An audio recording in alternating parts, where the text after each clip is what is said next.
Hi, my name is Brooke Vanderloop. I'm a junior at UW Platteville. I have been riding horses for about 15 years. I started taking lessons when I was 4, and I have been riding ever since. I took lessons for about 10 years, and then I started to just do things on my own with my horses, and I bought a couple horses. This is my horse Dakota. He's 20.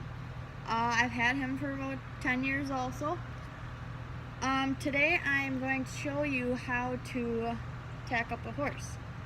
The first thing that you need to consider when you are working with animals, and especially horses, is that you have your safety in mind and their safety in mind. You want to make sure that you're wearing pants and closed-toed shoes. You want to make sure that you have them tied properly and that they can't get themselves into any trouble. And you also want to make sure that you keep contact with them at most times so that they always know where you are so you don't scare them. After you are making sure that you do everything safely and you are ready to get started, the first thing that you need is your saddle pad. This goes under the saddle and protects the horse from the leather rubbing on them.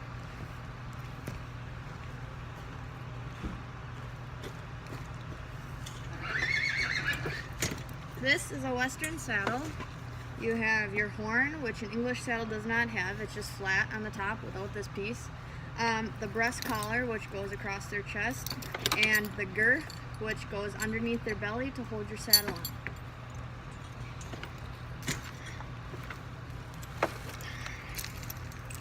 Then you have your bridle, which has the bit, which goes in their mouth and it helps you steer.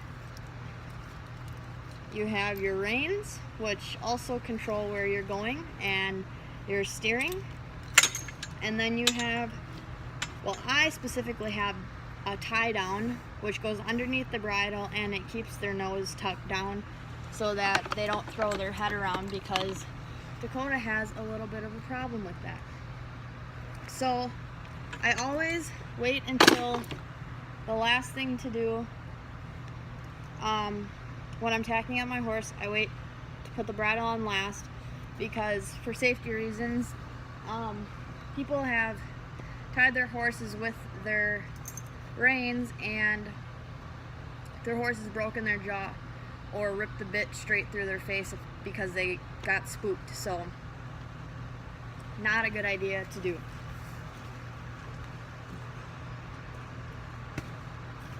When you start to saddle your horse, you need to make sure that you acquaint them with what you're about to do, because things are scary apparently. So you just let them check it out a little bit, make sure that they know what's going on and what's coming, and then you just can toss it on there. When you put the saddle pad on,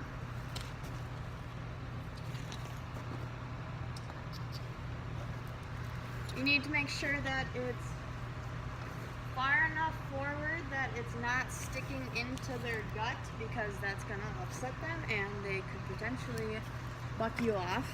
And you want to make sure that it's sitting on top of their shoulders, which is called their withers, which protects them from the saddle.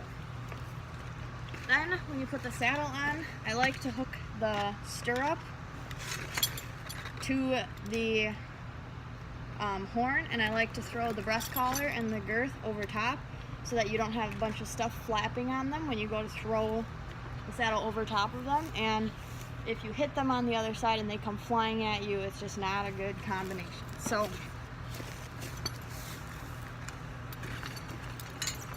you should also just let them know what's going on with the saddle. Toss it up there, make sure that the horn is in line with their withers like the saddle pad is, and then cross to the other side. Bring everything down and then cross back over. You always want to tighten your girth first, because you want to make sure that you that if they would get scared that they don't take off with just one thing holding on the saddle and it flipping off of them and them getting tangled in it and falling down and hurting themselves. So you just give it a little tug at first. You don't need to tighten it as tight as it can go when you're tacking them up, because they're gonna be uncomfortable and they like to puff out their chest so that you can't even get it as tight as you want because they have their lungs full, and then when you wait later they'll let all their air out and your saddle will tip over. So the breast collar goes across their chest like this.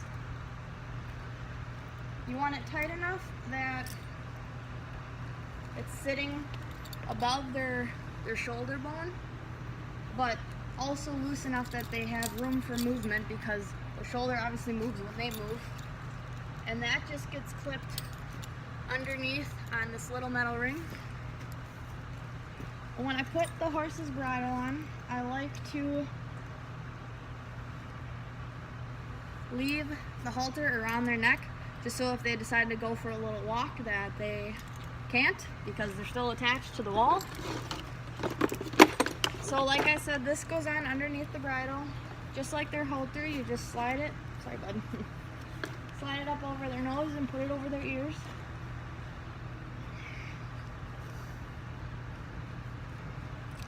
And I wait to attach this. It attaches at the same place as the breast collar, but I wait so that it's not holding his head down when it doesn't need to be. Then I take the bridle, I put the reins over top his ears.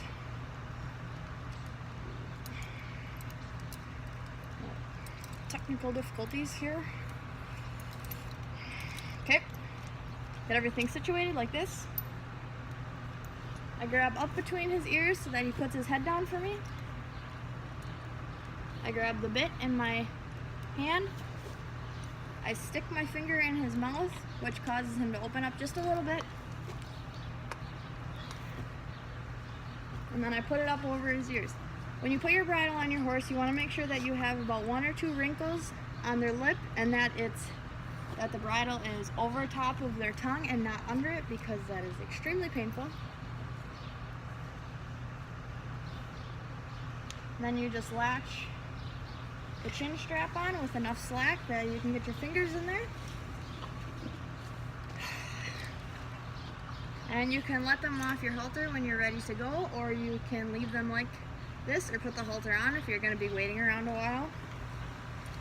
I like to unclip my reins just for safety, to use it like a lead rope, but you never want to get your reins up on your saddle horn, because that's dangerous.